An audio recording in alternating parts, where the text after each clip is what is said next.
This podcast is a production of Unfiltered Studios. If you would like to know more about joining Unfiltered Studios, please visit our website at unfpod.com for more information. All right, welcome all. So again, we have so many discussions from the past revolving around the adaptations of Stephen King's The Shining, and then join us for a new portion to conclude the madness with horror fan himself, Dickinson, just talking about the pros and cons of the almost perfect Dr. Sleep sequel. So again, there's something for everybody.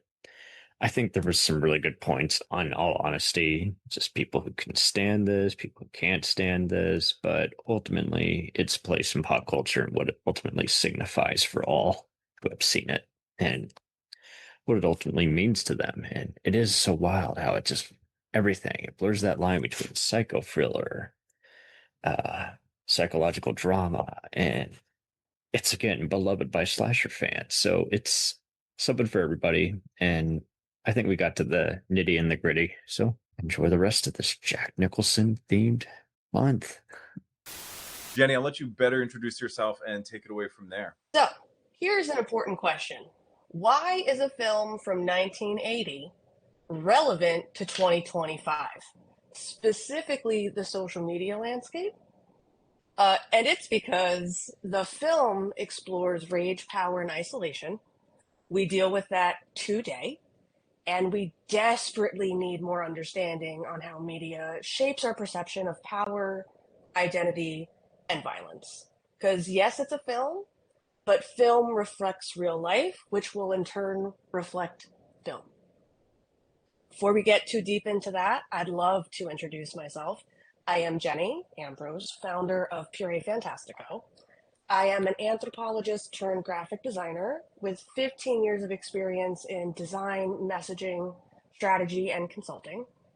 I've served a ton of organizations, but I've been working on a software as service using The Shining as my use case.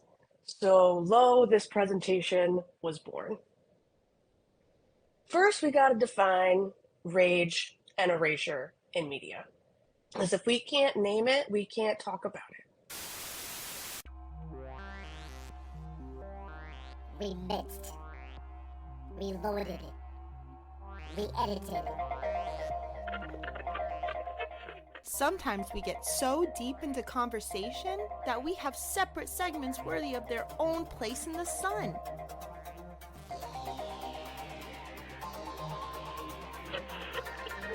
Here is a reshuffled mini episode.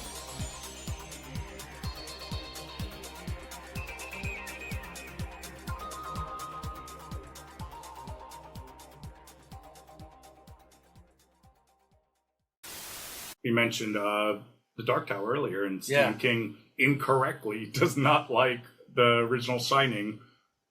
Yeah, the remake. Stephen King doesn't like, and he made maximum about 99.9% of stuff. He's wrong about that, and he can't back down because he made Maximum Overdrive. So that's the only thing I got against him. No, I love him for everything. I love his books. I love his stuff, and I think he just was like didn't like Kubrick's vision. Kubrick and him are both auteurs, and now he can't back off of Stephen that. King is He's interesting like, though, in that like people who don't even like sci-fi or mystery or horror will watch his books because they know he's a very smart man, and he's kind of one of those. He's too close to everything he does, so it's like take with a grain of salt. Yeah. Welcome to the show, Ambrose, who is a designer, anthropologist. Designer, anthropologist, founder of Puree Fantastic. Okay, perfect. All the filmmakers we decided to tackle is just like ones that apply the most to this role for his psychological profiles. Yep. And Stanley Kubrick. The man, the myth, the legend. What was your introduction to him? I actually saw A Clockwork Orange way too young in the worst time of my life. Oh, dear. And it was like, oh, I hate him. Oh, God, I hate him. I hate what he's doing. You know, like a 14-year-old girl is not going to understand what that is about. So that was my first introduction.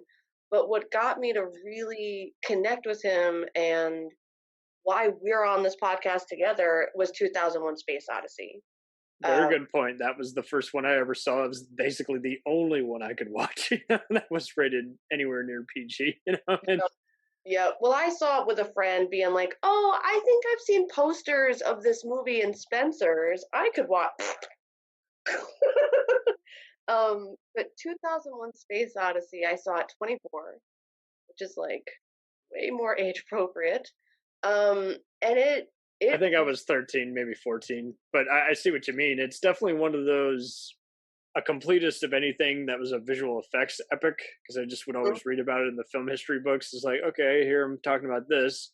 I remember seeing it with my grandparents. They didn't know what it was or what it meant, and they just shrugged their shoulders saying, interesting. And I went home, told my father, I was like, oh, what movie did you see with the grandparents? Oh, you saw that? Yeah, at the very end, it's very mind-blowing because it shows how the man's entire life has evolved right in front of him. It's so wild how he explained what happened in 3 hours. I didn't know what was going on. But yeah, no, that's a good point. Is like you look at all the best movie lists and you seriously have to do some serious research on them to brace yourself, make time for them, because if you don't, then you, like you say, you only lead yourself to disappointment. And let's say even if you don't care for it, you're going to be way more disappointed not knowing what the hell to expect versus... Well, you feel like you wasted your time.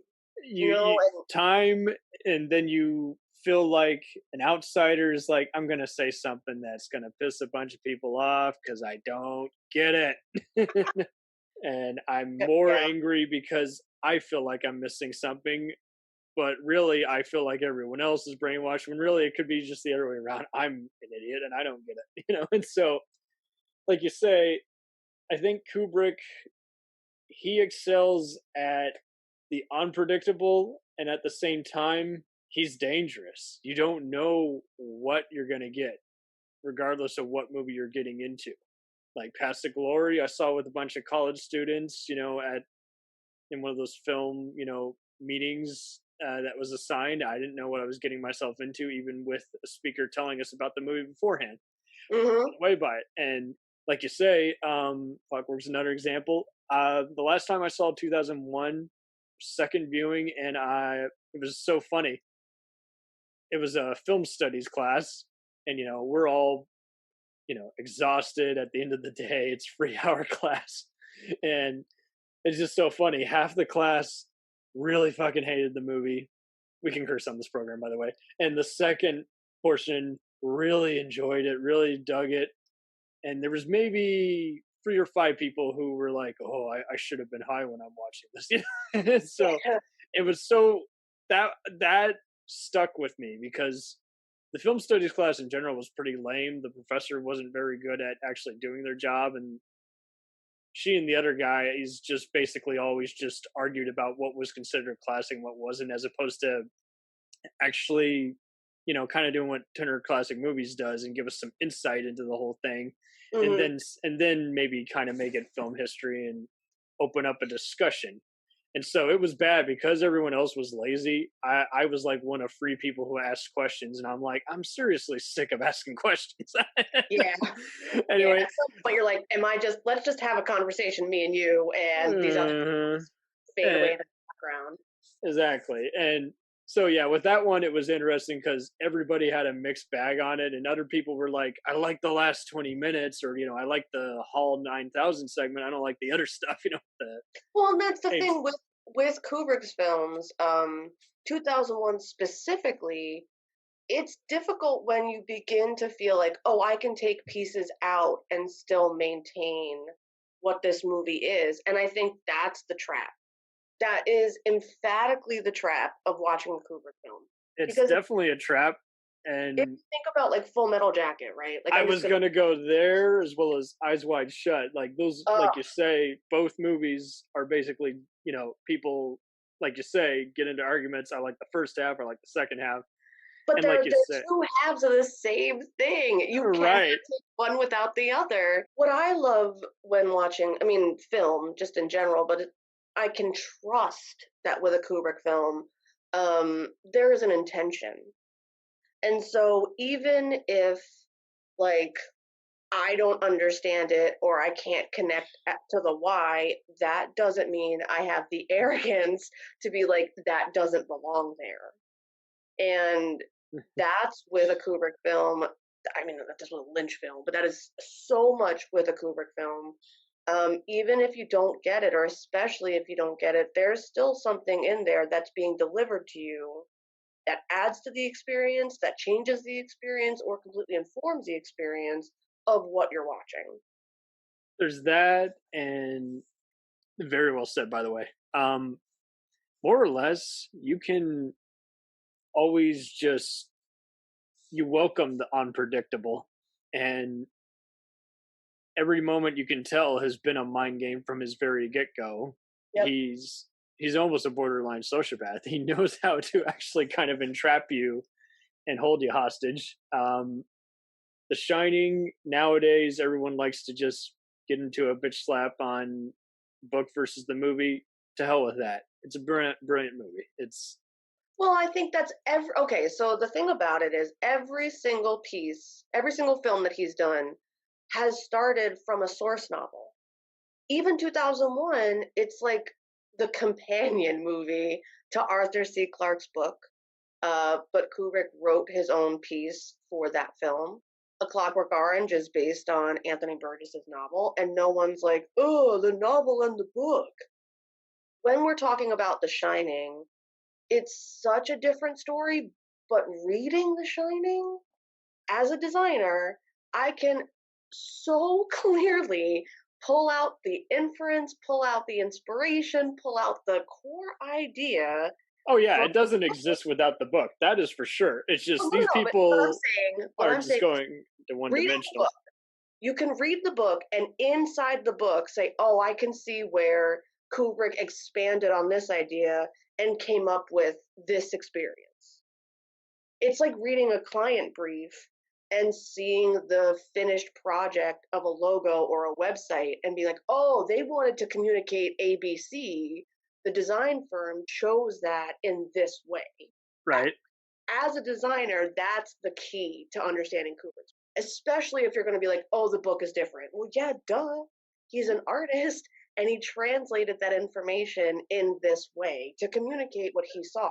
Well, and my favorite thing of everybody, just all the film guys just seem to just, they can never tell you what they would have done differently. The non-constructive ones can, at least.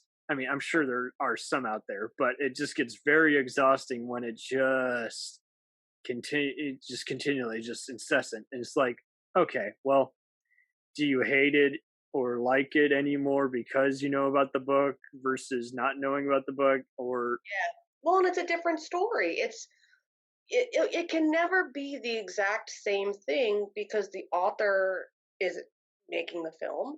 The author isn't working on every aspect of the film. Different people are working on it, and different people have their viewpoints about it.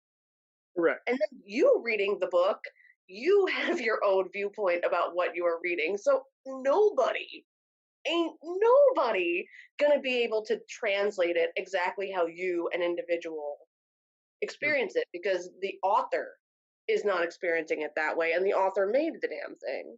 The author made the thing, maybe, and even then, they can't necessarily do it any better or worse. So it's just like you have all these other predicaments, and it's like everybody should just be happy that any of us, care about, wanting to see this, the fact that it's a coherent piece in and of itself. I mean, if I can understand what's going on without having to look at any other source material, then you're golden in my book. But I know other people who are like, oh, I want to do this and that. And then does anyone want to be happy? Well, I think a lot of it is people don't understand the level of dedication and effort it takes.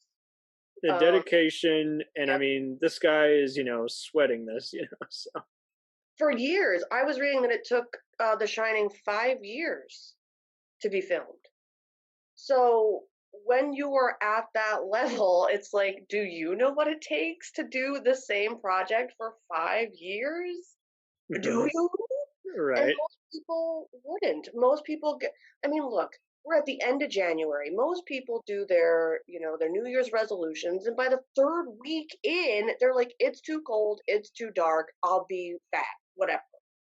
Like, the level of dedication needed to do a work of art, let alone a Kubrickian work of art, is not where we're at as a right. Yeah, how could we, Well, yeah. I mean, I have been working on a research project about The Shining for 13 years. When you're watching, like, and I don't want to insult another director, but let's say M. Night Shyamalan, or someone who wants to have the level of thought and execution that Kubrick has, but just doesn't. It's Right. easy to say, this is what happens in the plot. This person talks to this other person. Here's what they say. Right. We're I watching- watched Twilight Zone nonstop. This is what I meant. This is what Right. I did a twist on. Now, here's the truth. There is, you talk about Twilight Zone, that's my favorite show in the entire universe of existence. Good. And there are baby symbols, like a Kubrick film, but not to the level that people spend their whole doctoral thesis writing about it. Right.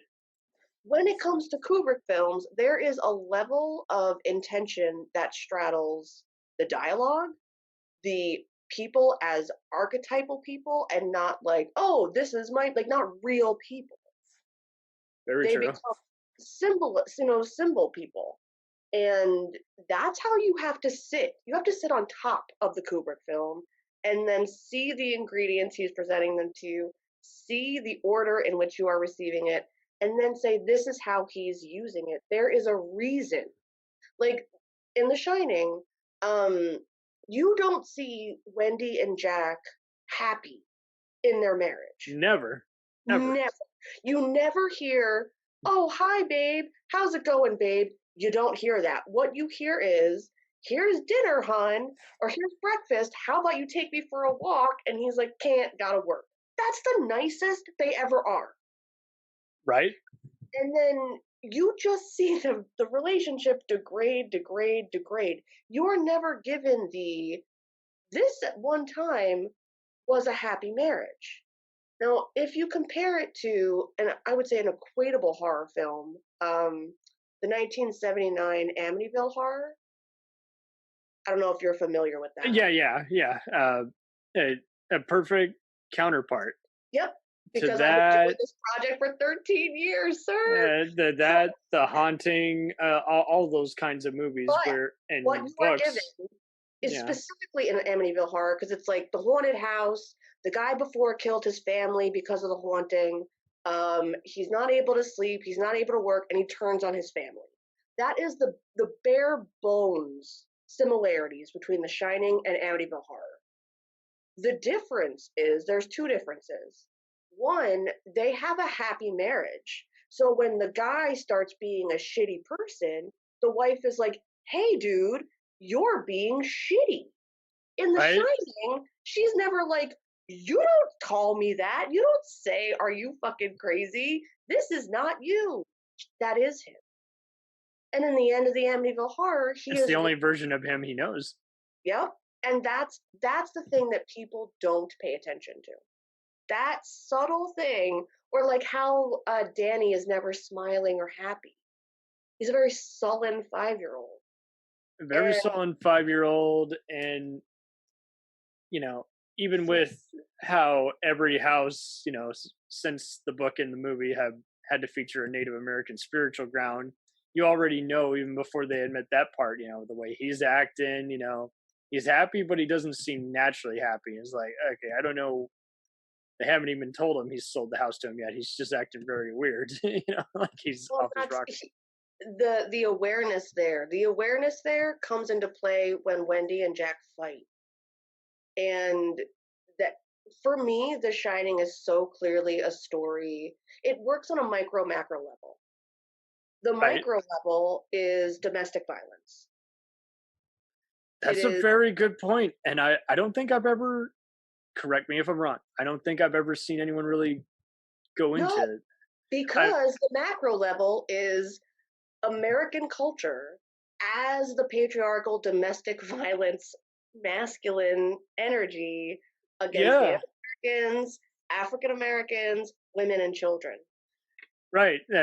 And who are the victims? An African American friend, children, the wife, and like you say, everyone is so focused on just him losing it and which part of the place is real or in his head, and it's just like they. And as we sit in 2021, after angry white people stormed the Capitol, I know it's like it's very challenging, but they did it because they lost. They had the temper tantrum because they lost. So much of the information within The Shining is Jack's mediocrity, his inability to face that, his unwillingness to say being a father and a husband is actually okay work. There is this entire shift between what he is paid to do and what he actually spends his time doing, and how that's Wendy's fault. So true. And we don't talk about it, and it's like, okay, so we're just gonna ignore the giant. In a way, he's basically an anti-Me Too guy. He is every Me Too person's. He is every lifetime husband's. The worst nightmare in any of these is like he is the guy who, again, in his mind, it's not just that he bought a house. It's that he's lived an accomplished life. We never even see him a single day at work, but we can assume that, he's saved up. He didn't buy that house. Is this what you think? He got a job as a janitor over the winter. Or did he? That's the thing. A caretaker is a euphemistic, nicer phrase for a janitor. Yeah, I mean, in his mind, he's basically the owner. If you think. Yeah, no, in his mind, he's very important. He's very important. He's always been there. His drinks are paid for free. Grady, the man who succeeded in what he cannot do, tells Jack how important he is. Everything is an ego. Everything. And it's impossible to take it all in one scoop. That is the beauty of many of these movies. And, that is true. And so anyone who said, I got it all, no, bullshit.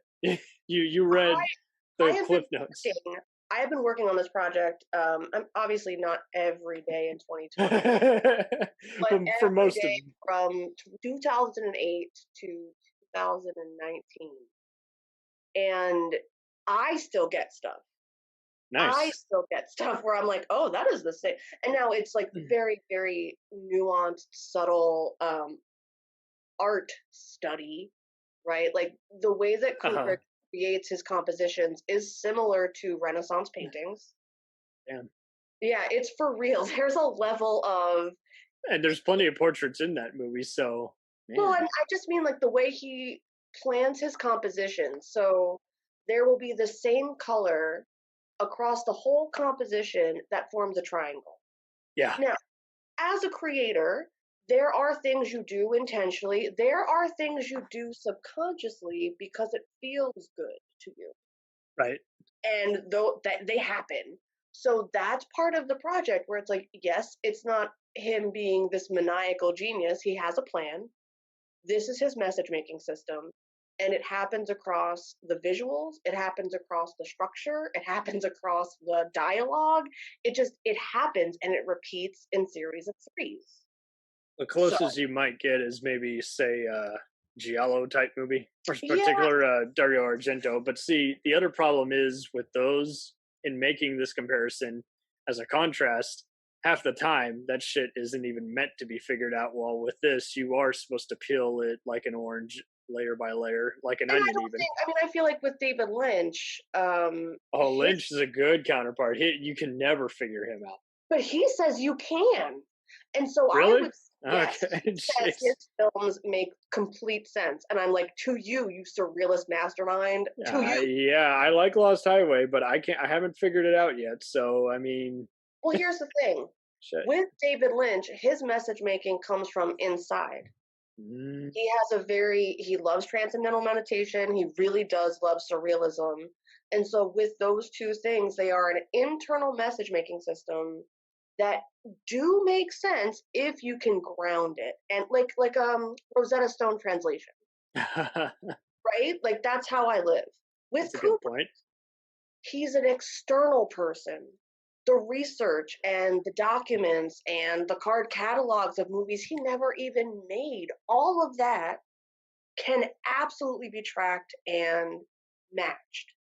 So my theory about it is this is a man who thinks through photography and communicates visually, but is obsessed with chess and therefore can plan and think strategically. Right. And, When and, and don't get me wrong, regardless of whether you like or hate his movies, you never once think that he's just making this up off the top of his head. really, you think that people don't watch 2001, or I think people watch A Clockwork Orange and feel betrayed. Oh, I'm sure they do. I mean, there's going to be people who, because they react to everything with either their fists or just their internal anger, that there's going to be people who have already closed them out before they've even gotten to the first hour, so. Or that they cannot imagine someone having this level of depth in their communication. Right. How dare you outsmart me? I hate you. I hate you. Yeah, and not even not aware of it, just I don't understand it, therefore I reject it. I don't understand it, therefore I am jealous. See, with Dogma 95 style stuff, I just think it's a gimmick that you either buy into. There's been some good ones, and there's been some ones like Lars Von Trier. I cannot. I do not like Lars Von Trier whatsoever. Okay, so you're on the same bandwagon as me, where peeling them apart. I don't need that misogyny or anti-Semitism in my life. Well, he to me is like either one of Paul Verhoeven's Dutch jokes that hasn't translated well, or he's like Nicholas Winding Refn, where it's just one twist, one too many, but really there isn't any twist. Is like I'm already beside myself when I'm in a movie and there's already what feels like padding, or you're just playing with my head just to waste my time. Yeah, instead of there is a beginning, middle, and end. It's like with Lynch, he intended that way, so just stop ripping him off. And like you say here with Kubrick, he's had to not only outline it, paint it, and then dress it up some more, and then add all these other material, which is why he's gotten the genius label. But he's also, much like a painting, you'll find a little element here and there, a photobomb, something, and it is meant to be figured out. And I'm sure there's plenty of secrets he took to his grave, even, and that's his right, because at least we figured out a good quarter of them, So don't just and I would get in arguments with films people all the time. Is like, okay, I thought you were all about, this is a betrayal of this and that narrative. It meant nothing before, and yet you're defending, all these other controversial movies, which totally betray their entire premise of everything that came before meant nothing. So, like you say, it is. What would you say is his most subjective work by far? I mean, 2001 is designed to be understood completely by the subconscious. It's basically what dreams are made of. Oh, and when you get to that level, what we're talking about is semiotics, which is how I found the commonality between design and Kubrick's filmmaking. Really? Because communicating through imagery, one, is really hard. Two, it changes you completely. So for me, it's very much like this. But in terms of things that would make other people feel upset, I don't know. Maybe A Clockwork Orange or Lolita. There's a message there. With A Clockwork Orange, there is like, I don't know what the message is. What do you think the message is? Which is a violent, strange film to have a neutral stance on, but that's the point. There's that. Then it had a sequel, which was like, okay, what's the point of even continuing it? The story's already concluded, 2001. Oh, I don't even. 2010. I don't count that. The year. Okay, all good. Because that's not. And that's the thing. Like, what I'm focusing on is his viewpoint and his message making. Right. So if he's not involved, it's like, yeah, and And that's really how I feel. You weren't that far back. I thought maybe 5 seconds about after watching a 2-hour movie. So, long story short, I really don't know where I feel about Lolita. I should watch it again, but in this day and age, it's challenging. And I am a part of this Kubrick group on Facebook, and in that space, I observe a lot. In this day and age, you might as well be inside the mind of a QAnon person. Please. I just am talking about just the secret pedophile who doesn't realize he's a pedophile. The thing that fascinates me is not that it's the secret pedophile or that there's the back and forth between the two masculine characters. It's how the mom character and how the older women in the film are treated, therefore behave. And that's very true. Because don't talk about that. And it's like, how can you miss this glaring chunk of information that completely influences? Because, like, the end of the film, Lolita is pregnant and married. In all fairness, I think it's just because we're distracted by all the other shit hitting the fan.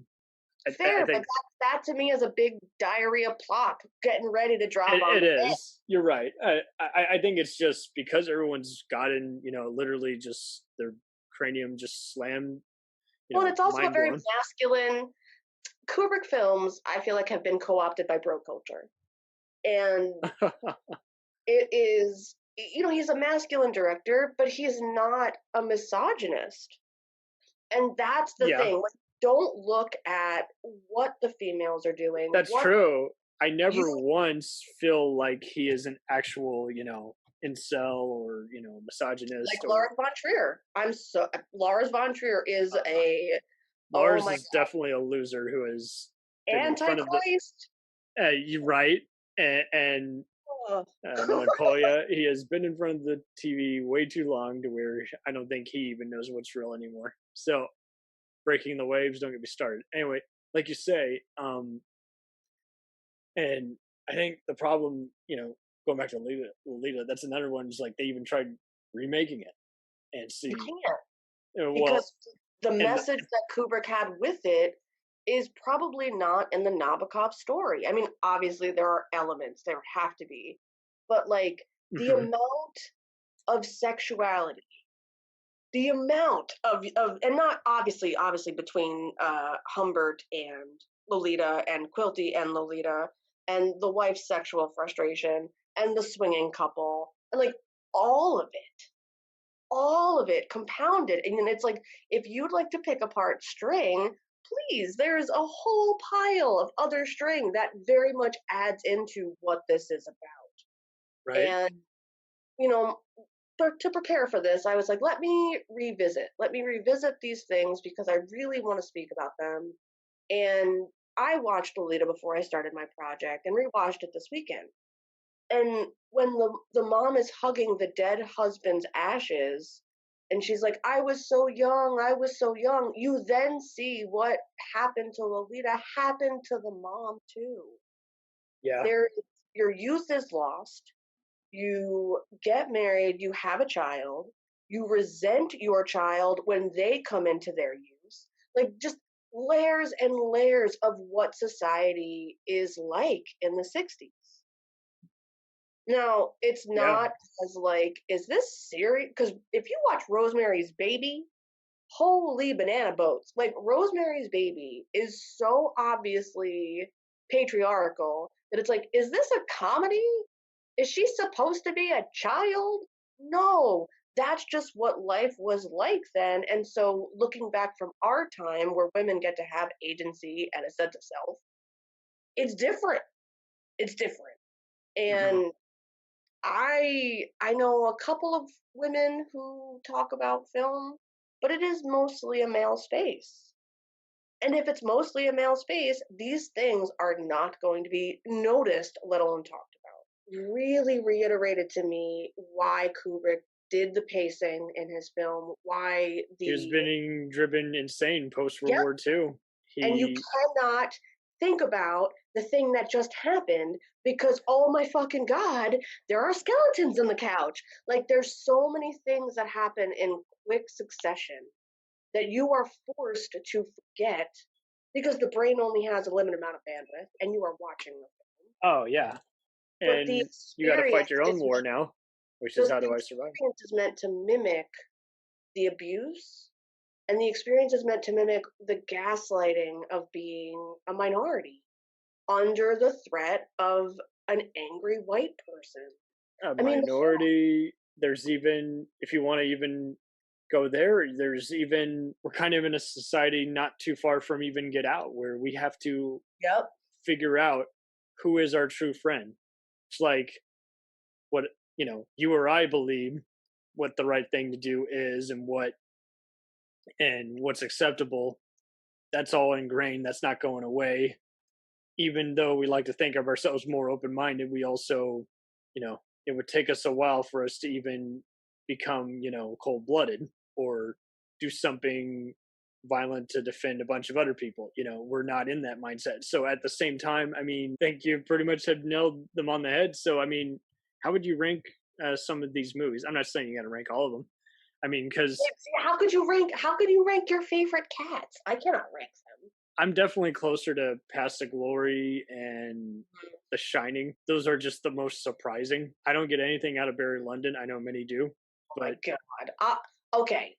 I have to see Barry Lyndon in the theater in order to stay awake while watching it. And 3 hours. It's clear I'm like interested in Kubrick's films. It's like he made it saying, see, I can do what you don't expect me to do. You're expecting a shocking movie? No, it's not shocking at all.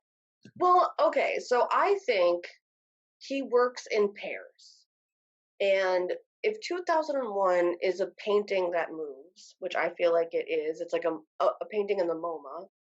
Barry Lyndon is an oil painting that moves. That would be in like the Victoria and Albert Hall Museum.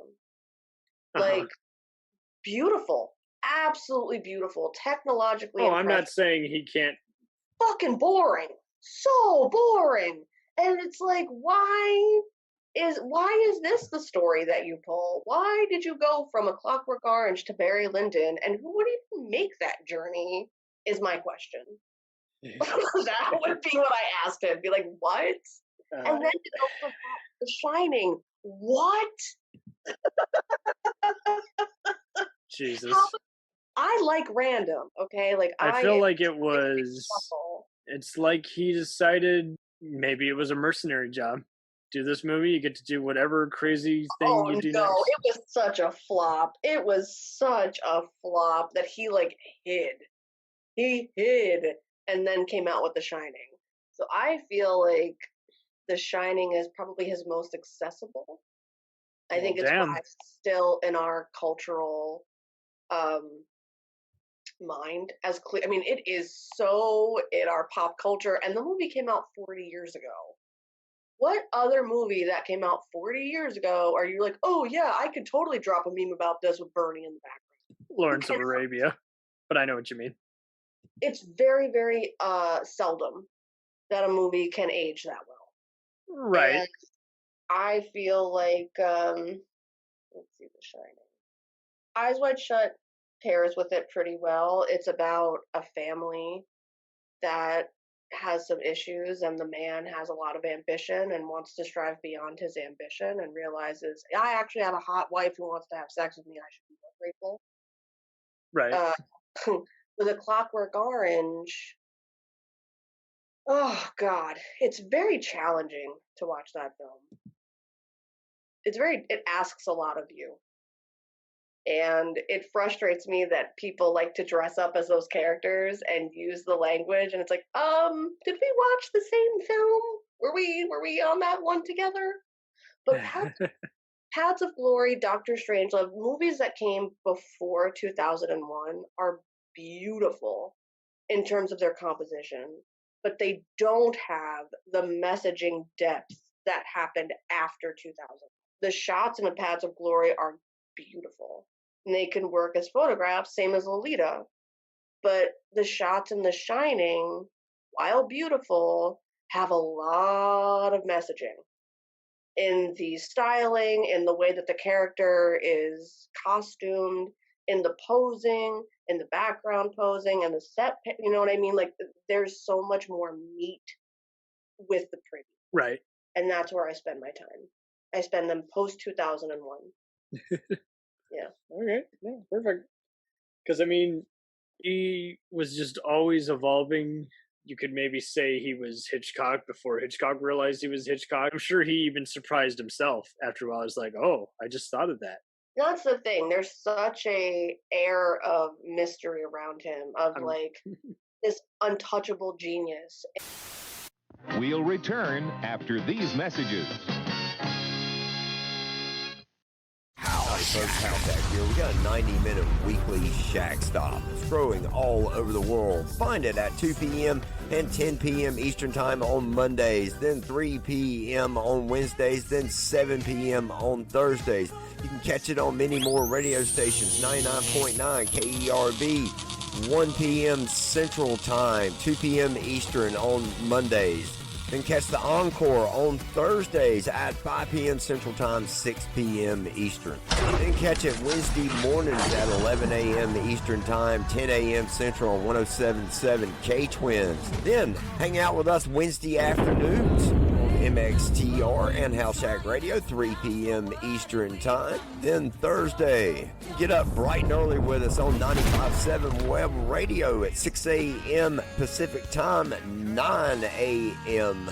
Eastern. Of course, we've got your Friday covered as well. 12 p.m. Eastern Time on MXTR FM and 10 p.m.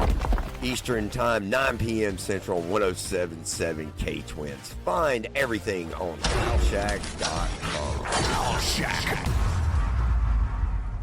Do you ever find yourself thinking about who would win in a fight between Goku and Superman?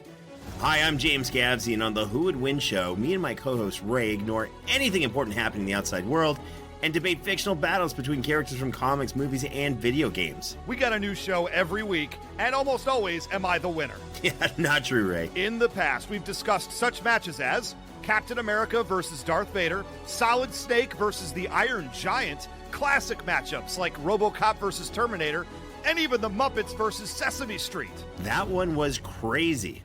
So if you're a fan of geek culture and love a spirited debate, check out the Who Would Win show wherever you get your podcasts, or check us out at whowouldwinshow.com. So we got some special guests on this crossover. We got Joseph and Karen from the Bonsai movie crew. Hello, hello. Bombs away. I'm Joseph. I am Karen, the two Shinings. I will make that comparison. She's a snob about The Shining. I will make that comparison. I'll be a snob about it. There's a good question for you. So, well, Stephen King didn't like the film, yeah. And he's got good reason. So, you brought up Shining. So, is that? And I do no. Not Okay, because the film is better than the book. No. The only thing I will say, I'm not comparing the book and the movie. What I'm comparing is casting. Right. Jack Nicholson was a terrible cast. Jack Nicholson is crazy from the time he walks into that hotel until the time he leaves. And not once do I feel any warmth from him as a father to that boy. Now, you like cornflakes, Doc? He is supposed to be a warm father and a loving husband and not crazy. He's supposed to go crazy and try to kill his family. That was King's point. Yep. Shelley Duvall. It's like yeah. So I'm the odd duck out. So this may not be the best movie all time. To me, though, it's kind of a horror classic just because of the visual imagery. Yeah. I'm with you, actually. So maybe it's not on the top Shining. 250 worthy, but I'll say this. It's a Giallo movie. Go ahead. I'll say this. See, visually is just not enough for me. Okay, no, you gotta have like the actors have to bring it for me. To me, it seems like that, and what you're saying is right. There's no warmth between the characters of Shelley Duvall and Jack Nicholson. There's no like chemistry. Chemistry, and of course, it's Kubrick. So Kubrick's kind of trying to get you uncomfortable. He was too busy shit. breaking them. Yeah, he is too, especially Shelley Duvall, man. He wrecked her life. Yeah, and then but the whole point of The Shining is you're supposed to feel like, okay, if somebody who loves you can go crazy and try to kill you, that's the most terrifying thing in the world. Yeah, fair enough. And that's not scary if you never feel like he loved his wife or child, and then he just tries to kill him. Like, I'm not surprised by that, nor should they. Hello, Mr. Torrance. What shall we be drinking? Oh my god! I'm Hair of not the dog that bit surprised. you, Lloyd. I'm not surprised that he tried Did to you guys kill them, watch and nor Doctor should they Sleep be. by any chance? Just out of topic Yeah, here. that's a good one. I need to. It was see weird the that they Doctor brought in that guy that like that Jack Nicholson lookalike to play Mm. the role of the bartender. Yeah.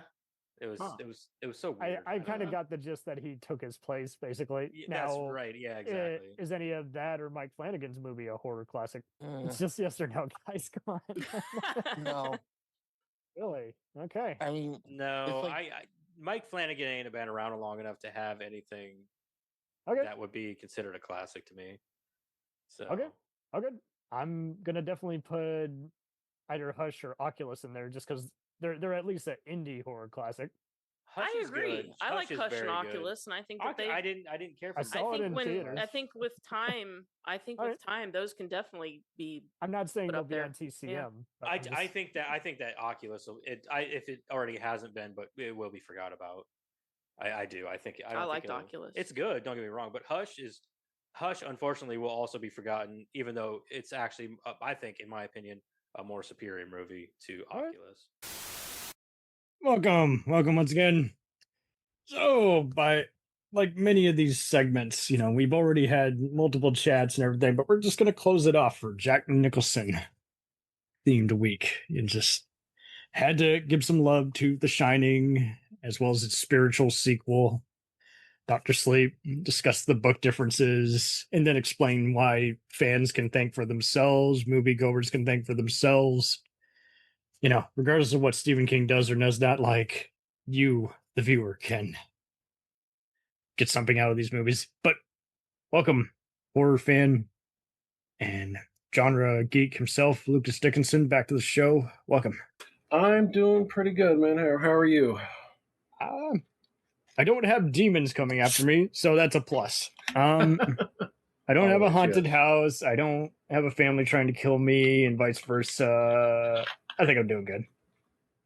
Good to hear, man. Good to see you. It's been delayed, but we're finally here, so. Sure thing. And you are the king of promoting free thought. It's already bad enough how people will jump on bandwagons, and it's like, what are you trying to prove to anyone other than clickbait, guys? It's like, you can separate it. You can like a movie even though a director has disowned it or what have you. Someone's controversial. It's like, I can like some of these movies even though the director might be a shitbag behind the scenes. It's all, I mean, if there's good work, if there's talent, it'll shine through barriers and all. Absolutely. I agree, man. There's people that I get flack. I mean, I'm a Rob Zombie fan, and I get flack from a lot of people from liking his stuff. So it goes back to music, dude. I see somebody doing the whole, "Oh, you listen to that?" I'm like, yeah, because it sounds like this group. Oh, I love that group, but that other group sucks. They're a ripoff. It's like, well, they introduced me to that group, so I guess they did. I mean, we're in 2026.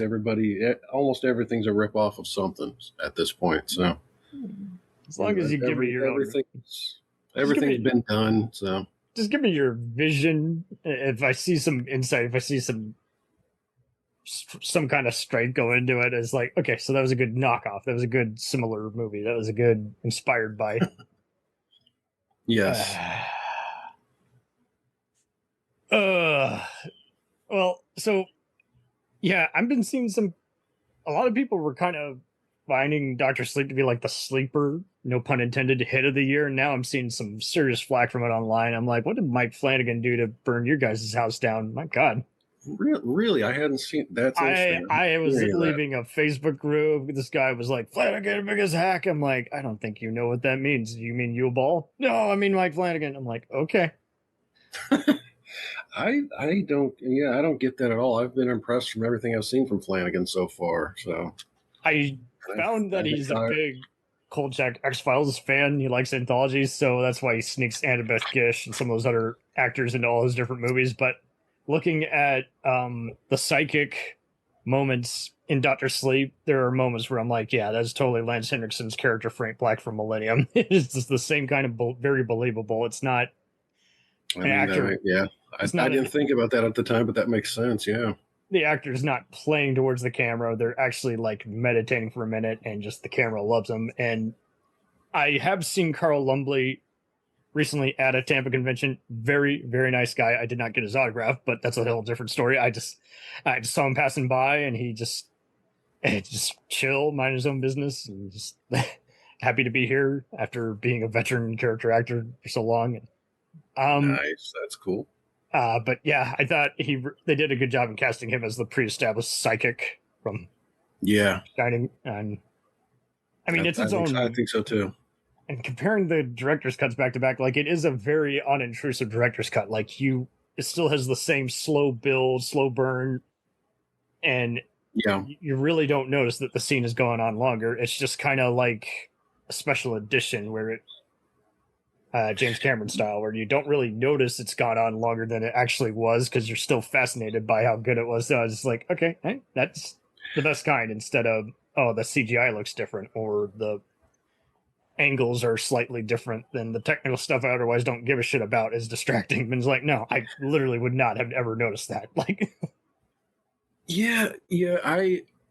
until I was prepping for this, I hadn't even seen the theatrical version. I'd only seen the director's cut before, so that might be why some are hating on it. I guess they didn't get the full gist, even though maybe they just don't want to put in the extra half hour. I guess I don't know, but how dare it be 3 hours? Yeah, I mean, I think this is one of the rare cases where I think that much extra time I think that actually helps this one personally, but. You know, a lot of times that can be, like you said, kind of intrusive and kind of slow it down and fuck it up. But with Ridley this one, Scott. I think a good example. Yeah, good example there. But this time, yeah, man, I think it really worked out well. And Flanagan, he knows his shit. He knows what he's doing, and I think he made a movie it looks amazing. It's beautiful for one thing, and he put a hell of a cast together for that. Yes, I mean, I think Rebecca Ferguson as Rose the Hat was freaking amazing. She was so good in that role. I wish more people would see this role by her. Yeah, me too, man. Watching the special features on the Blu-ray was fun because they're having to lightly tread. Is like. They joke, is like, we kind of lost our shit because like we're torturing a kid, you know, and we got to make it believable and we got to go there mentally. It's like, Jesus Christ. And then want to get out of there just as soon as we get the scene done. It's like, man, that would probably have been rough to do, because that was a rough scene, man, when they're torturing the baseball boys, as they call them. And it's not filmed like a torture scene. It's more just like it's left to the imagination, and yet it gives you enough of an idea before they cut away. And it's like, okay, perfect. Yeah. They did that one well, and there's just some really intense moments, and there's that one, and the other one that really gets me is the part where Grandpa Flick is cycling and dying. Yes. That was so well done and emotional and frightening all at the same time. Totally. It's just something about it where it's just like, man, okay, so they chose an angle, they chose just a way to show it without overdoing the CGI and everything. And even if I pre-predict the plot twists, like this lines up to this and that, there's like 5 other things that I can psychologically unravel. And sure, the characters are all going in a different direction with their path, but I want to see how they led up to that and everything. And just suspenseful camera work. And again, I've been a Flanagan supporter since I saw Oculus in the theater, and it was like, okay, now we got a very respectable horror guy who's going to make hardcore fans like us happy. more people who like kind of a psycho mystery with some supernatural elements happy, and even people who don't like the genre are going to like this. Like, this is, I think he and Dennis Vanav have figured out, I can tackle any genre. You just give me your best. Even if I haven't cared for some of his miniseries, like, he still puts a lot of more time and care and production design in this element instead of just dorking around with the camera for 5 hours. I really think he really legit loves every world he goes to. But oh yeah, he definitely does. I haven't seen his miniseries work yet. I've only seen the movies. So the first one I saw was Ouija: Origin of Evil, which I there you was go, fantastic. That was excellent too. No one was expecting it to be good after the first movie. Oh yeah, after that first one, man, I was like, why are they doing a sequel to this? And I went ahead and watched it because I'd heard a couple of good things about it, so I gave it a shot, and I was like, okay, yeah, they definitely redeemed themselves on the sequel there. Yes. And you got like always the, as some people call them, the Flanaganisms with the glowing eyes and all that he loves to do in his stuff, which I think really it really worked. I think it worked more so in Doctor Sleep than it has in some of the other stuff. Oh, totally.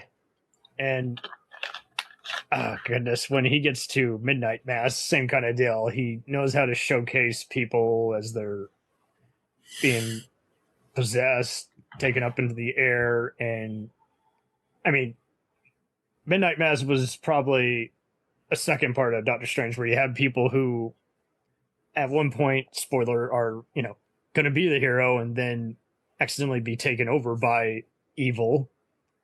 And they go against everything they took over while still guiding the hero as like, here's a way to defeat me. So, and they do it in a way where it's just like very atypical. And according to this Business Insider article, some of the biggest differences compared to the book versus the movie are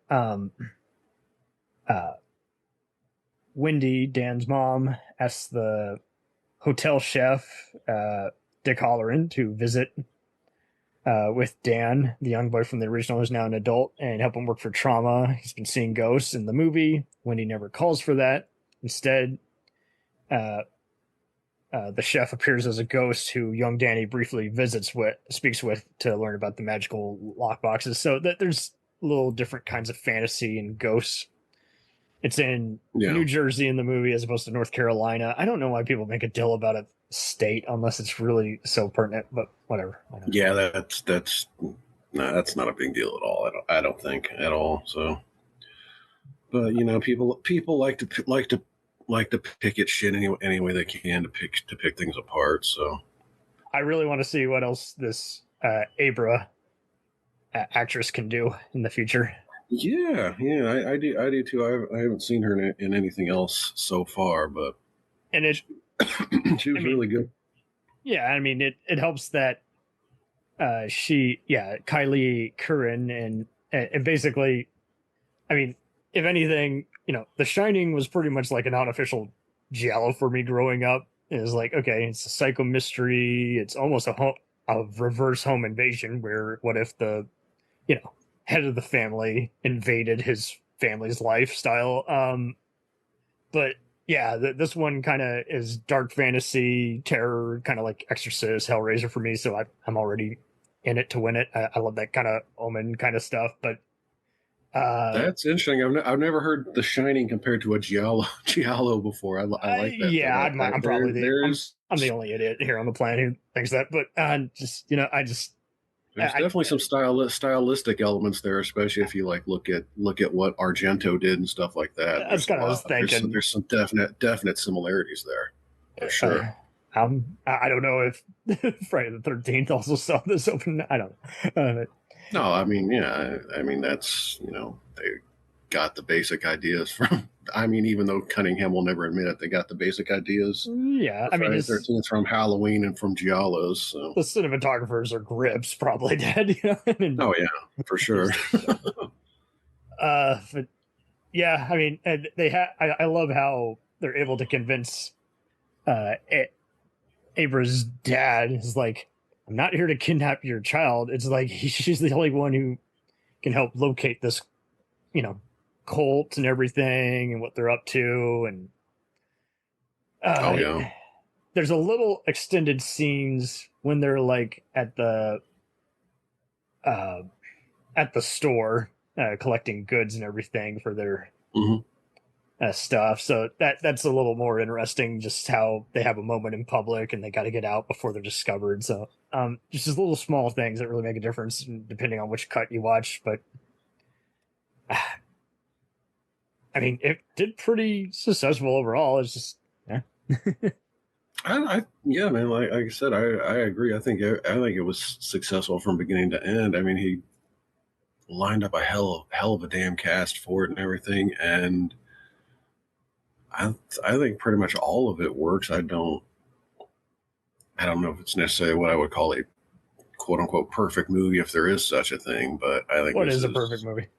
Yeah, exactly. I mean, you ask 10 different people to actually get 10 different answers, that kind of thing. But and that's okay. Best genre movie 2019? Yes, I'd say that. Now, I definitely would agree. I don't remember where I had it on my list in that year, but I know it was in my top 5 for sure. But and you could legit watch this without having ever seen The Shining, and you'll kind of be blown away by it because it's just, it's not trying to be just downright zany. It's just trying to be just kind of show all this hidden evil and what the house truly represents. So it's answering questions for those who are Shining fans and those who just want a compelling, freaky mystery.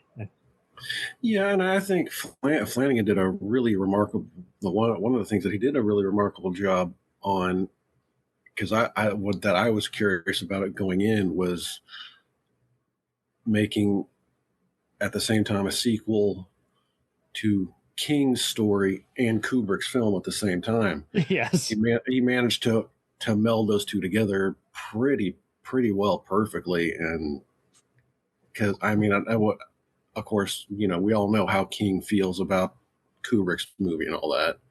He softened on it a bit over time, but not a whole lot. And it was funny watching the special features. He is basically stroking Mike's head, and I'm like, Jesus, dude. Okay, I thought only you did that to yourself. And yeah, surprisingly, yeah, Mike is talking very freely about it being a sequel, which I was gut busting. I'm like, oh wow, all the PR I saw was Flanagan basically tricked him into saying it's not really a sequel, even though it is. I was like, what? If I could say it any different ways. It's like saying this kind of cheese isn't spicy or made from milk. Yeah. It's like, what do I have to tell you just so you digest it?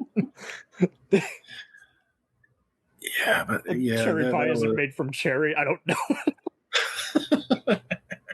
The banana doesn't have any fiber, just so you'll eat it. I don't know what I have to say to you to do mind trick on you. Yeah, it's because I remember on one of the, because I've read the Dr. Sleep book and listened to the audio book, and on one of the versions on the audio book, there's an introduction by King where he specifically says that this is a sequel to my book, not Kubrick's movie. You'll just have to deal with that kind of thing. And I was like, okay. And he's always roasted that thing from the beginning. And so when I knew how tight he was with Flanagan, I was really curious as to where they would go with Dr. Sleep. And I wouldn't be surprised, given how he's made a name for what he says and does, if he almost has a similar mindset like an athlete doing locker room talk or a rapper who's done a beef. Once he's said it, he can't take it back, and he has to still own it, even though he may not necessarily think that way 100% now. You know what I mean? Like, I wouldn't be surprised. That could be. I mean, the last time disclaimer. I don't. The last time I heard him talk about it, I think was when he was on Eli Roth's History of Horror, and he described the Kubrick Shining as he's like I appreciate it in the way that you can appreciate a beautifully restored Cadillac with no engine. Him and his cars, man. Oh, yeah. He's a car guy for sure. He's a car guy. He needs to do a NASCAR horror movie. Oh God! Don't give him ideas. Yeah, don't let's not do that. This just became a shitty Fast and Furious movie by Stephen King. At this point, if he did that, he'd throw Holly Gibney in there at some point too. I'm sure, because I think that'd be all he wants to do right now is Holly Gibney stories. So, Holly. Oh, and is there anything from his work you're surprised he hasn't adapted yet? Like, it kind of blew my mind that growing up that Sleepwalkers was an original screenplay and Storm of the Century was an original miniseries.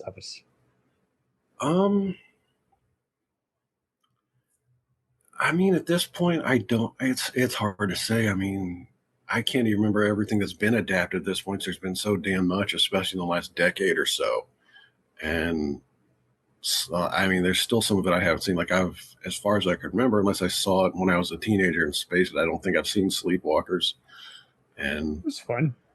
Not great. I've heard good things about it for the most part, but yeah, I haven't. It's by his seen that. partner in crime, Mick Garris, who had him on his podcast a bunch of times. But oh yeah, I mean, I haven't seen a whole lot of mixed stuff. Some of it I have seen. Like I did for the second time. I watched the his version of The Shining that him and King put together for this, and which I like it. Yeah, I'll let it. you defend that. What do you feel like that did differently? You know, like in terms of lighting, acting, introduction, 2-part miniseries. I mean, obviously it's not as, it doesn't look, of course, as good as Kubrick's, but I mean that's going to be really hard to do because I mean, for one thing, it was done for TV and all that, but right. You know, I think in general, especially the acting, I thought, especially from Steven Weber and I'm blanking on her name. Rebecca De Mornay. I didn't have an issue with either of them. Rebecca De Mornay. No, they were both really good in their roles, and especially Rebecca De Mornay. She definitely played the role of Wendy definitely more as she is in the novel than what Kubrick had Shelley Duvall do. And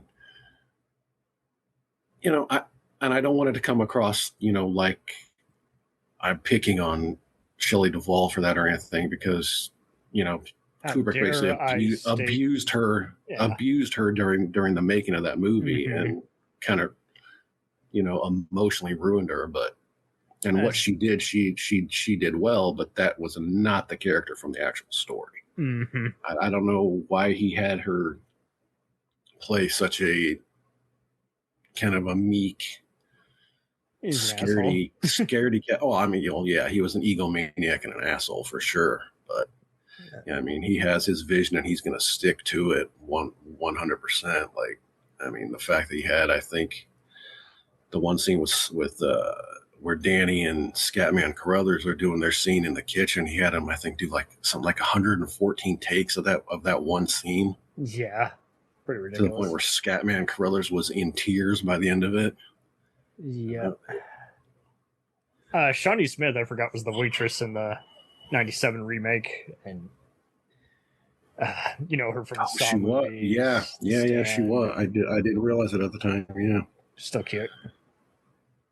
Yeah, gotta agree with that. And yeah, the Mick Garris version, you know, I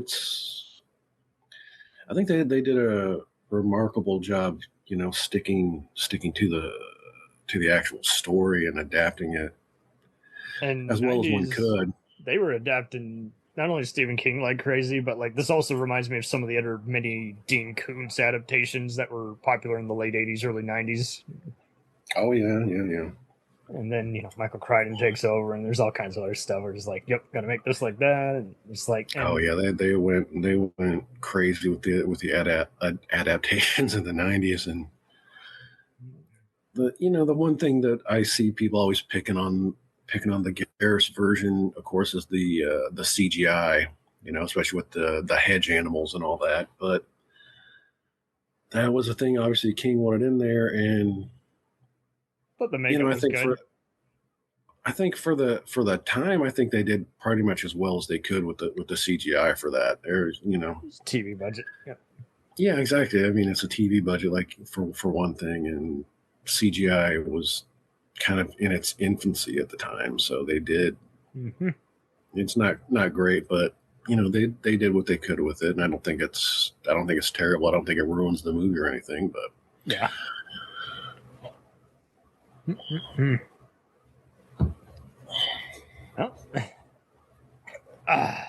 other than that, I kind of don't have any other closing thoughts but I think overall, like, it would be interesting to do a double feature with either of these versions, let alone just even other movies by Flanagan or some of the other guys who do freaky stuff. And did you ever get around to watching Room 237? Shit. Was that the one I thought I saw? Oh, okay. No, I didn't get to see that one. Okay. But just you summing it up for me, I was just like, man, I thought so that is the various interpretations of Kubrick's Shining. It is back to 2012. It's on Tubi for anyone who wants to see it. And I was just like, my mind was exploding just with you whining and telling me. I was like, what the fuck? I knew I watched it again. I watched it again this morning, and when I first watched it, I just thought it was stupid. But now at this point, because I think this is the third or fourth time I've watched it now, it's just funny to me, the shit that people pull out from this freaking movie. Mm-hmm. And I mean, they're just all over the place with it. Everything from it being about the genocide of the American Indians to the Holocaust to the moon landing. The moon landing being fake and MK Ultra. I knew about the Navajo burial ground growing up where the property is condemned upon, but that was it. Like, that's all I had. They're so all over the place with it. And I don't know why it's Kubrick of all people, because he's not like an accessible guy who many people can find every other interview on. So I was just like, all right. Yeah, there's one guy in Room 237 who goes on about who's going on and on and on about about the moon landing thing and how 2001: A Space Odyssey was Kubrick's like kind of test for getting ready to fake the moon landing and all that. And according to him, he said he's had people that have worked for NASA that have told him that the footage we saw of the moon landing was fake and Kubrick was the one that did it. But I can't. It's amazing to me that people pull this shit out of a movie, and it's almost like they want a debate and they're forcing the debate. I'm like, if I know I'm going to lose a debate, why would I even want to do a debate? Like, I'm not even getting a clickbait or anything. What is the real game plan here? I don't know. I don't get it, and I don't get how they come to these weird conclusions. It's almost like they're going in wanting to see this kind of thing or wanting to pick it apart and pull things out of it. I don't get it personally. He's with wrenches being. I mean, yeah, kind of. Who do you think gives a career best in any of these movies? I definitely would put Ewan McGregor in here. I like his crime movie roles. I think he did really well in it. And he didn't hog it. I've seen so many other A-listers, and just like they're great on a talk show, and then you hear behind the scenes, I have to hog it. I have to rewrite a scene if I'm not in it. And it's like, no, I didn't feel like he was taking away the focus. It's like he starts off the path, I don't think so. And then it's the girl's decision after that point. I think Steven Weber was pretty remarkable as Jack in the Mick Garris Shining. Good actor. Out of all the comedians, I trust. He really is. I trust him. Oh yeah, absolutely. People pigeonhole him, because he was in Wings and a lot of like weird comedic stuff back in the day. But he's a damn good actor. In fact, he's one of the things he's really good at. I found out is voice acting and narration, because he does the audiobook for Stephen King's It, and it is fantastically done. Was that before or after the Mick Garris collabs with King? I think it was after. I think it was sometime in the 2000s. I believe is when that was done. But he's really excellent on that. And he's in Single White Female, so he's done filler stuff before. I think. Oh yeah. He's good, but I don't like his character on Chicago Med. But that's a whole different story. That just because I don't like that character and how it's written doesn't mean he's bad. Yeah. No. Yeah. And Nicholson, of course, was good for that interpretation of Jack Torrance. I hate how the posters though give away that thing. Like there's Oh, and that was before. Did anyone ever ask go ahead. Did anyone ever say, "Ask me no more questions"? Sorry, lame joke. That's that I like it. I like it. And that was, of course, before he just was. I'm Jack. Yeah, that's kind of before he was just being Jack Nicholson and everything. And the one of the stories I love about that is how when they were doing the scene where he was breaking the door down with the axe, they had a stunt door and they didn't know that he had been a fireman. And he just went through the door with that axe like it was nothing. So they had to bring in an actual real door for him, so it would make the scene a little make it be harder to resist than it actually is. Exactly. Just went through it like it was paper. Let's see other performances. I mean, I already said Rebecca Ferguson was excellent as Rose the Hat. Hey, there's two Rebeccas. We got the Morte. Yeah, Rebecca. Yeah, they're both really good, and I think she's up there now as she became one of my favorite up there with Kathy Bates as one of my favorite King villains now, because they both did those roles so excellently, Mm-hmm. Yeah. And he's referring to Misery, you noobs. All right. Yes, Misery, Annie Wilkes. If you haven't seen it, go see it. So I got to ask you, being the genre fan you are, I always joked about this. Who would win in an axe fight? Jack Torrance or Patrick Bateman from American Psycho, or the killer from Silent Night, Deadly Night 2? Oh, man. And everyone's like, Cam, why would you ask a random ass question? I'm like, because they're all axe-wielding maniacs. I can't help it. The morbid curiosity. I'd probably go with Jack Torrance, because he was possessed. He had the he had the ghost inside of him doing that. So I'd lean more towards him. Good and deal. I still and Patrick Bateman. We still don't really know. Well, the thing is we still don't even really know if he killed anybody. Okay, so spoiler. And if you ask Bret Easton Ellis, he doesn't even know. Maybe it was. He's not. He wrote the novel. And he's not even sure. So I had a good theory. All took place in his head. It was on the unofficial Christmas movie time of the season last year, and I did ask Podcast in the Woods co-host like what he thought. And he's like, okay, right after the first detective interview, and by the time you get to the bar, that's all bullshit he's making up. That's where the credibility line fizzles. He did not actually bang those hookers and kill them. He did not do all this other stuff. And if he did, maybe it was just one prostitute, not two. The numbers is not his forte. Yeah, I think so. I kind of lean more towards it all took place in his head, except for I think maybe he shot a cop. I think murders. He definitely shot a cop, I think, but he definitely didn't blow it up with repeatedly shooting it. No, that's action movie logic. And how about this? Maybe Danny Torrance probed his mind, and that's what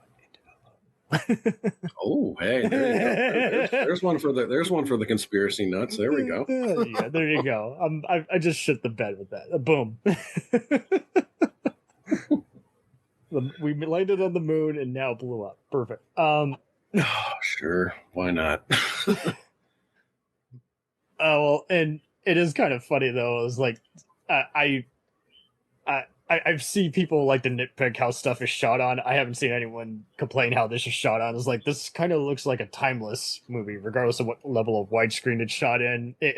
So kind of like how David Fincher recreated the Citizen Kane look for Mank, which is appropriate. It's about the creator who wrote that movie. It's interesting how this kind of has kind of a 70s kind of look, but it's not really sepia tone. It's not really vivid with the colors. It's still kind of, he's really good at lighting in the darkness. I can still see what's going on and have it be moody, and it serves the story. He's not just wanking around with style points. He's actually making it move forward with his shots as such, tell the story instead of that's cool, but that's not moving the story along. It's like, yeah, it's layered.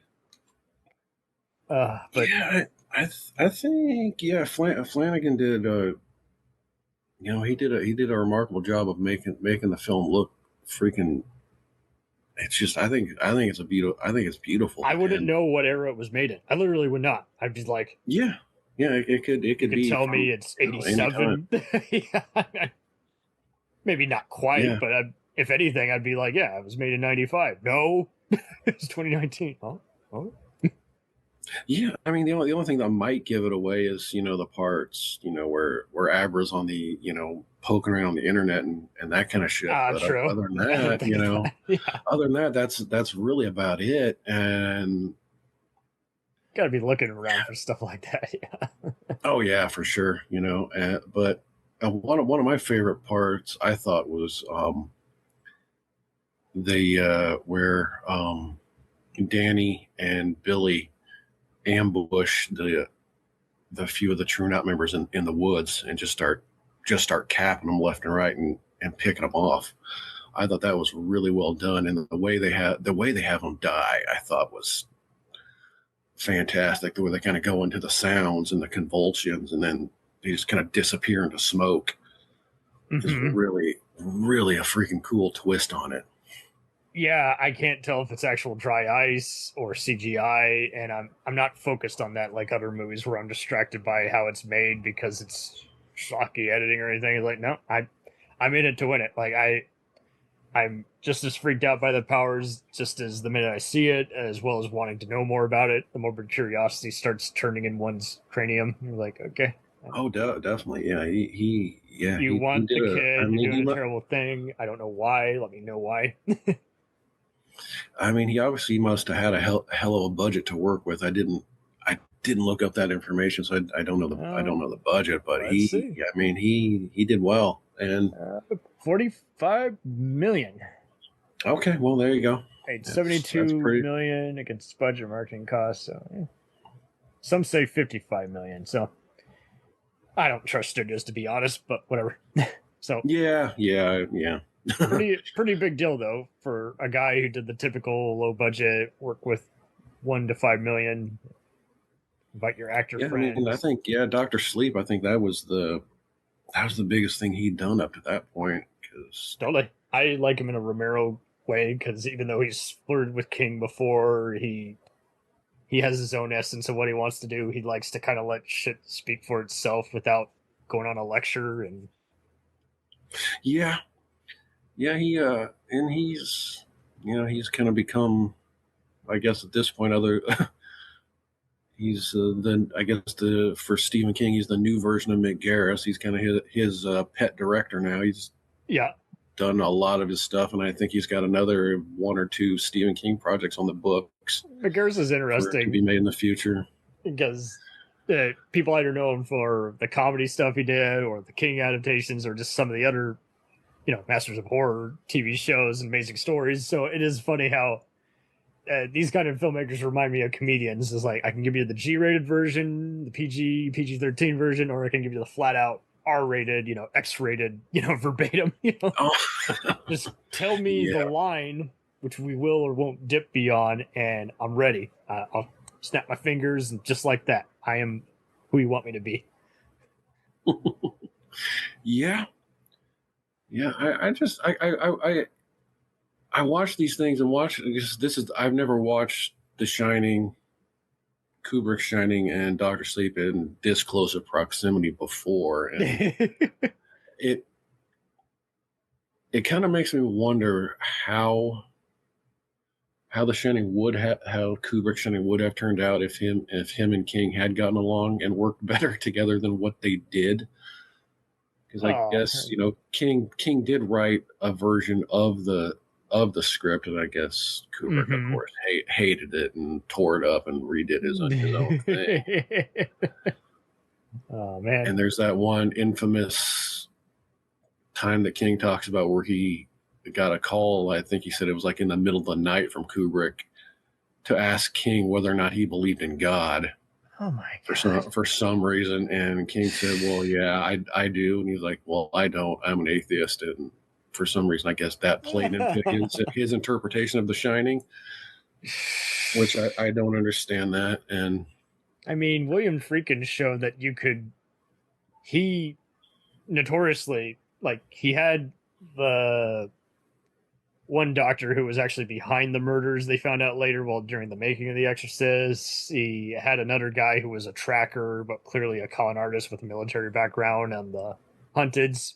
But it didn't matter. He was like the king of, I will put anything on screen, whether it's bullshit or well-researched, and you will buy it because I'm a fucking amazing director. So I think if you want to put your personal beliefs and infer it on a movie, that you can do that, or you can just wing it and just, I mean, I'll watch the deleted scenes on movies, and half the time I'll be like, ugh, sucked. But you don't know sometimes until you film it. It is as stupid as it sounds. You waste so much time, but you have to rehearse it. And sometimes just to commit yourself, yeah, that performance, that needs some work. Or let me cut out this one scene. It gives too much away before we reveal the plot twist. Or this plot, the more I detail it, let's rip that part up. You don't need to know about this character's backstory. It'll just distract from the focus. Well, that's part of the reason why when, on Kevin Smith's stuff on his special features, when he shows his deleted scenes, that's why he refers to it as, this is why movies cost so much. Yes. Oh man. And he started out very indie, so yeah, absolutely. I didn't recognize Henry Thomas as Jack Torrance. I absolutely didn't. And he's a regular in Flanagan's stuff now. That is literally all he's done since the 2010s. I thought he did. I thought that was he did. I mean, both him and they strategically hide his face too, so you're not looking for it. You're getting used to it. It's like, oh fuck, who's that run down the hall? It's the red sweater. That's got to be Jack. I thought he did really well on that, and so did her name's escaped me, but the lady that played Wendy. Yes, in the earlier scenes, she did that really well. They did some good hair and makeup, make her look like it. And her dialogue wasn't stellar, so yeah, pretty hard to fuck this up. What's so funny though is I'm a big Ted Lasso fan, and they did he pops out movie references all the time, and you have to rewatch him 5 different times in a row, like Monty Python, just to get all the jokes in the room. And at one point he says, "Swing an axe like Jack Torrance." You're already laughing at his delivery. You're already I'm fine because I get the reference, and then I'm like, it's still fucking funny just because it's like he's having very heavy-handed metaphors just to get them to win the game. Swing an axe like Jack Torrance.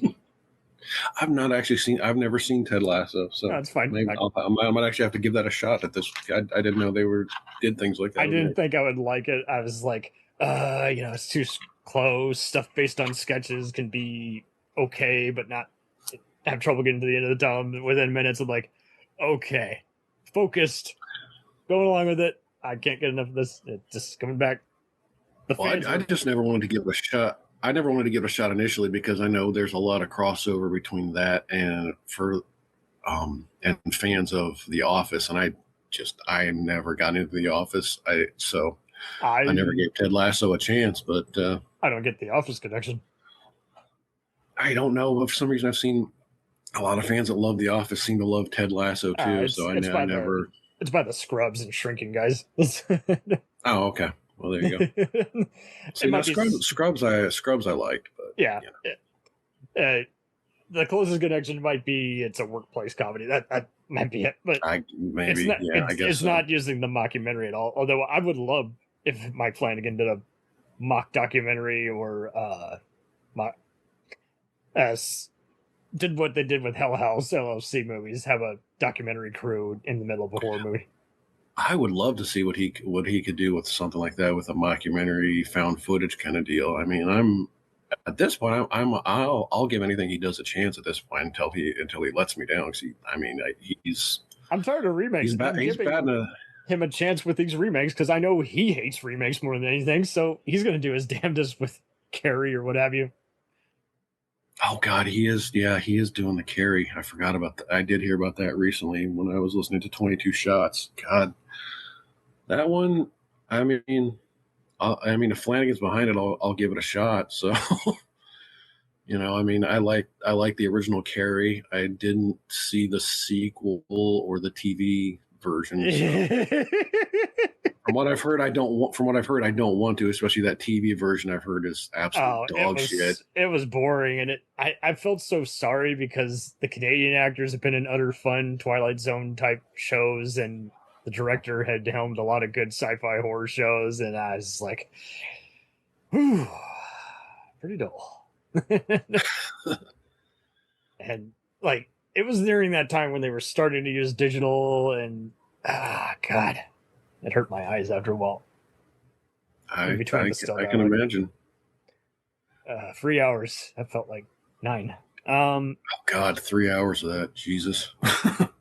Yeah, I did rewatch Carrie, and it is interesting how that could have easily crossed over with Shining. And really, the only people who really cross over are some of the different characters from, Dark Tower, all the different King adaptations. But at this point, they're kind of like. Stephen King stuff is very much like, dare I say, Scott Turow and Tom Clancy stuff, whereas like at this point, people are just comparing different versions of the character. It's not, the universes aren't connected with the different adaptations, so it's like, yeah, take what you want, keep what you keep. Yeah, I mean, yeah, there is some definite interconnectedness a lot of King's work, and he kind of seems to, especially with the Dark Tower thing nowadays, he kind of seems to want to say that all of his stuff is connected with the Dark Tower, and I kind of think he's just saying that to say that kind of thing. Mm-hmm. But I mean, I know some of it is because I've only read 3 of the Dark Tower books, but I know enough about it to know that there is, to get some of the references and some of the other stuff like. The Low Man in Yellow Coat story that was made into Hearts in Atlantis. There's crossovers there, and they mentioned the gunslinger and the tower and stuff in that story that I don't think I haven't seen it in a while, so I don't think they mentioned any of that in the actual movie. No, I didn't get any of that. And I don't understand why they even called that movie Hearts in Atlantis, because that was a whole different story. So yeah, I mean, they were published together, but that was that was the Shawshank moment where it's like it's based on a short he wrote. That's about it. But Green Mile has more too.